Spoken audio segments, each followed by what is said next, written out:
Hi, everybody. Welcome back to Platonic Soul. I hope you've been well. In the opening of his book, The Greeks and the Irrational, published back in 1951, the great Irish classical scholar E.R. Dodds writes about a brief exchange he had once with a guy who approached him while they were viewing sculptures from the Parthenon at the British Museum. "I know it's an awful thing to confess, but this Greek stuff doesn't move me one bit," the young man told him. Dodds wrote that he asked the man if he could say why. He reflected briefly. "Well, it's all so terribly rational, if you know what I mean," he told Dodds. Dodds wrote that he found this person's lack of reaction to the sculptures understandable. People by the mid-20th century had grown up with modern and primitivist art, known for its attempts to probe the inner reaches of the psyche and explore self-division and existential angst. By this time, for example, Edvard Munch's famous painting, The Scream, was more than half a century old. The spirit behind these sculptures must have seemed so different from what had given birth to the art this young man had grown up with, and to the art that we've grown up with as well. This is what Dodds felt, too. He wrote that to most people of his time, Greek art and culture in general must seem calm and ordered to the point of shallowness, as he put it, lacking in the awareness of mystery and in the ability to penetrate to the deeper, less conscious levels of human experience. Classical statues generally exude a confident self-containedness, a lot like that self-containedness we talked about earlier that typifies a lot of earlier modern humanism. In fact, it surely served as an inspiration for it. The gods and heroes depicted in Greek art seem so comfortable in their own skin. They convey this sense of self-mastery that implies an ability to master nature as well. They seem able to master external nature because they're so in control of or at harmony with their inner nature. There's a sense of optimism that doesn't seem troubled by self-dividedness or angst.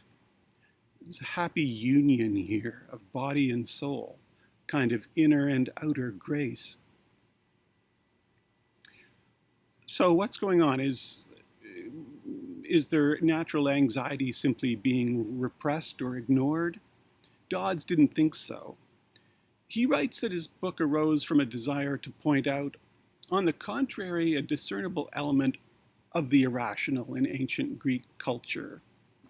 This civilization for centuries held up as the original torchbearer of humanism and rationalism in the West. And so his book discusses a range of religious beliefs and practices which seemed irrational in the context of Dodds's time.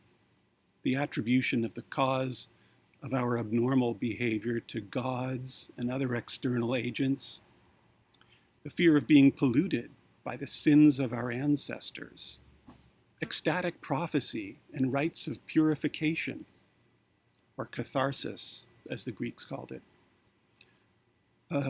Quote, horror of the body and revulsion against the life of the senses, as Dodds put it, and many more. He wasn't wrong. At the same time, though, the types of beliefs and practices his book describes are really pretty much universal, I think, to most cultures, certainly pre-scientific ones. What makes Greek civilization interesting, in my opinion, is that it took note of this apparently irrational side in human nature and wondered what to make of it. The Greeks have been credited with the discovery of the mind, the idea that reason is what most of all makes us human. But I think the other side of that, or at least articulating it in an original way, but I think the other side of that discovery was the problem of what to make of the irrational in human nature. That part of the psyche that feels rather than thinks, and a growing anxiety of how these two elements of the psyche are related. Are they fundamentally at war with one another by nature? Or is there a hope they can be reconciled, or integrated, or harmonized in some way? I think if I myself had never looked more closely at Greek culture than most of us usually do today, with the education we get, I probably also would have been as bored with it as the young man Dodds met in the museum. What actually happened with me, though, is that as soon as I started to scratch even just the slightest amount below the surface in university, I immediately got sucked into a fascination with it. And I think this is why. There's something about the way this theme, inner dividedness, crops up again and again in Greek culture, and in ways that, for me at least, seem to resonate so deeply and powerfully that they're just unforgettable. I think really because of the way this theme lives side by side with Greek confidence. It's actually so fascinating to me that although I originally planned to make it the subject of a single episode, I soon realized there was so much I wanted to talk about that I'd need to break it up into two. Today I'd like to talk about some particularly striking instances of how Greek culture expresses this inner dividedness. And at the end, I'll touch on one particular Greek thinker who seems to grapple with the problem, self-alienation, psychic war, you could say, in a particularly fascinating way. So fascinating that I plan to make one of his works the focus of my next episode. First of all, while you have to realize, of course, that I have to realize that it's problematic or dangerous to be reductionist in these things, to explain cultural phenomena in terms of a single idea, so much in Greek religion seems suggestive of psychic war, the tension and conflict between rational and irrational parts of the self. For example, there's the overcoming of the older, more primal titans by the Olympian gods, the gods who live up there, a place from where everything can be seen in its clarity, kind of like the ego in a way. The war is the subject of the Renaissance painting I've chosen for this episode's thumbnail, by the way. Anyway, once the Olympians defeat the Titans, they assume power and banish them to Tartarus, a realm of imprisonment in the underworld. It suggests to me that almost on some level there's an inkling that one state of thinking that our ancestors had was sort of overcome by a newly evolved one, a more sophisticated one, and pushed down in a sense. But the Olympians don't contrast only with the Titans. There's also an entire category of deities suggestive of the irrational or unconscious part of the self, the so-called chthonic gods, the gods of the earth and the underworld I just mentioned. These include, among others, Hades and the Furies. The Furies are goddesses of vengeance. Hades is dark, obscure, but also the source of truth. A bit like the bee region that William James described. As he put it, the abode of everything that is latent and the reservoir of everything that passes unrecorded or unobserved. Or you might say, like the night of Novalis. Odysseus, Heracles, Orpheus, and other heroes go down to it to rescue someone, or sometimes for a special kind of knowledge they would not be able to obtain in the light of day. This journey to the underworld was known as katabasis, which my word processing software keeps auto-correcting to databases, by the way. I guess ancient Greek spiritual journeys don't compute. Anyway, that means literally a going down, a classic hero's journey, the kind popularized, of course, by Joseph Campbell. Dante reinvented it for the Christian world in his Inferno, and I believe Freud reinvented it for the secular world in psychoanalysis, this sort of going deep down to bring something valuable up to the light of day.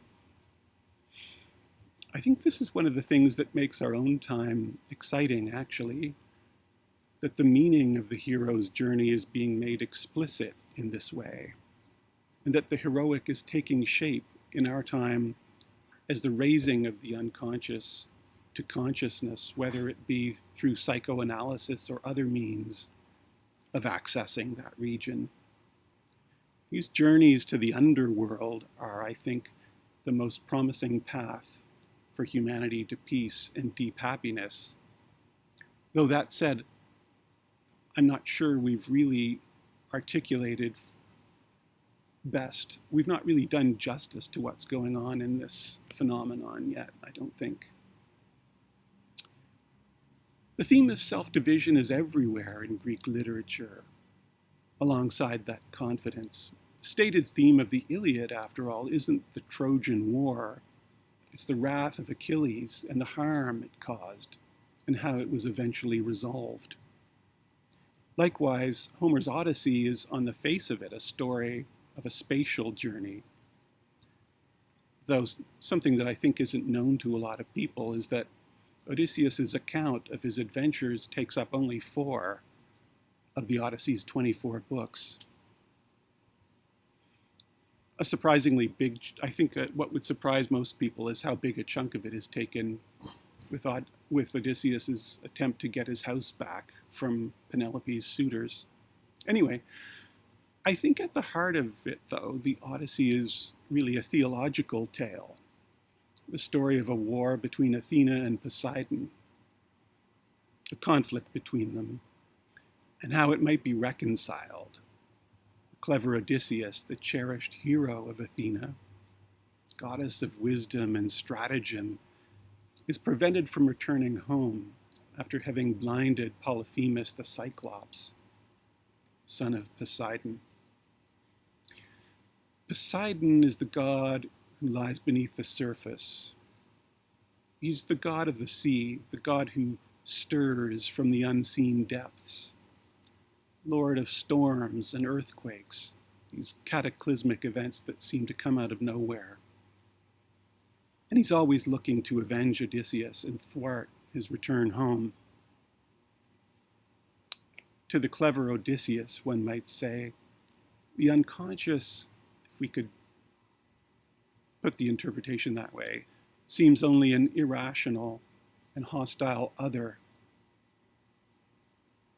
Journeying to Hades, however, Odysseus summons the spirit, the prophet Tiresias, who reveals essentially that it's pointless to see Poseidon as the enemy, that the only path to peace, to being at home, return home, is reconciliation with him. The prophet says, you must take a well-made oar and carry it on and on. This is when he gets back, till you come to a country where the people have never heard of the sea and do not even mix salt with their food, nor do they know anything about ships and oars that are as the wings of a ship. I will give you this certain token which cannot escape your notice. A wayfarer will meet you and will say, it must be a winnowing shovel that you have got upon your shoulder. On this, you must fix the oar in the ground and sacrifice a ram, a bull, and a boar to Poseidon. Then go home and offer hecatombs. Those are massive sacrifices, theoretically of 100 cattle, actually. Offer hecatombs to the gods in heaven, one after the other. As for yourself, death shall come to you from the sea, and your life shall ebb away very gently when you are full of years and peace of mind, and your people shall be prosperous. All that I have said will come true. This doesn't actually happen, this planting of the oar in the ground, in the Odyssey, but Odysseus repeats his prophecy to his wife at the end, and the epic ends with the implication that he will carry it out. We see this psychic war in a particularly striking way in Greek tragedy, which I often think of all Greek literature, it's tragedy that speaks to us most of all today, most powerfully, because it speaks to us on a very deep level. Time and time again, tragedy for the Greeks comes about when the ability to reason and control is taken for wisdom itself, instead of just a partial wisdom or knowledge. When the tragic hero takes consciousness, one might say, for the whole self, and sees the unconscious as an inferior or untrustworthy other. This is one interpretation, anyway. But it's an interpretation that almost seems to push itself at you, for me. Sometimes there's a resolution, a reconciliation of these elements. Sometimes there isn't, but ruin is usually the result when there isn't. I'm thinking, for example, of the Oresteia, the trilogy of plays by Aeschylus. Now this one doesn't end in ruin, but it shows this psychic battle. He's the earliest of Greece's three great tragic poets, and his trilogy kind of really wondrously fuses psychology, theology, and political science. I mean, these weren't sciences, these weren't distinct disciplines in his age. But this is in a sense what's going on here. The story goes that the plot of the trilogy is that on his return home from the Trojan War with a new concubine, Cassandra, King Agamemnon is killed by his wife Clytemnestra.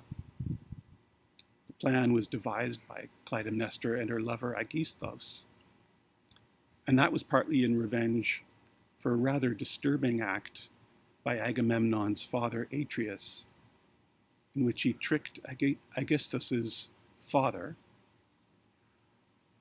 who was the brother of Atreus. You almost need a graph to explain all these relations, or chart. And he was tricked by Atreus into eating two of his sons, so brothers of Aegisthus. Though the fact that Agamemnon had sacrificed their daughter Iphigenia must have come into it also. It's complicated.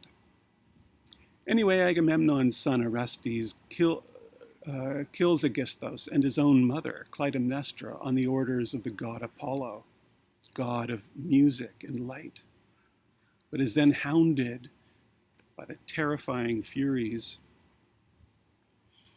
There was supposedly a panic in the audience when the Furies first appeared in this play, when it was first performed in Athens. The Furies demand his death. So it's a seemingly intractable cycle of violence here. The idea actually is that the play takes place at a time in the remote past, before there were law courts, and when vendetta was how these things were settled or not settled. In the final play of the trilogy, Orestes pleads to Athena for help. Athena sets up a trial for him in Athens and casts the vote that results in his acquittal. At first, the Furies are simply enraged by this humiliation and seem to understand the result as requiring their banishment back to the underworld. The repression, I guess you could say, of this force of the unconscious. They speak of themselves as one. For me to suffer this, alas. For me, with ancient wisdom, to live beneath the earth, alas. Without honor, unclean, I am breathing fury and utter rage. Oh, the shame of it. What anguish steals into my breast. Hear my anger, Mother Night. The deceptions of the gods, hard to fight, have deprived me of my ancient honors, bringing me to nothing. But instead of pushing the Furies back down, Athena acknowledges that they have a certain wisdom. And she makes space for it. The spirit of vengeance is to be tamed, yet raised in honor, taking a permanent place in the Athenian law courts, as long as it submits to the goddess persuasion. Athena says, I will endure your anger, for you are older, and in that respect you are surely wiser than I. Yet Zeus has given me, too, no mean understanding. Seems she's seeking to soothe their wrath through flattery here and self-deprecation. If you give holy reverence to persuasion, the sweetness and charm of my tongue, then you might remain. And finally, she says, it is possible for you to have a share of the land justly, with full honors.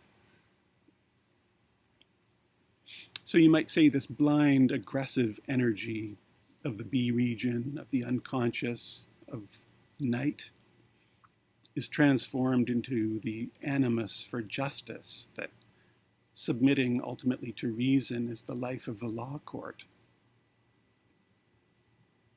That's how it's supposed to work ideally, anyway. It's also hard in this connection not to think of Sophocles as Oedipus Tyrannos.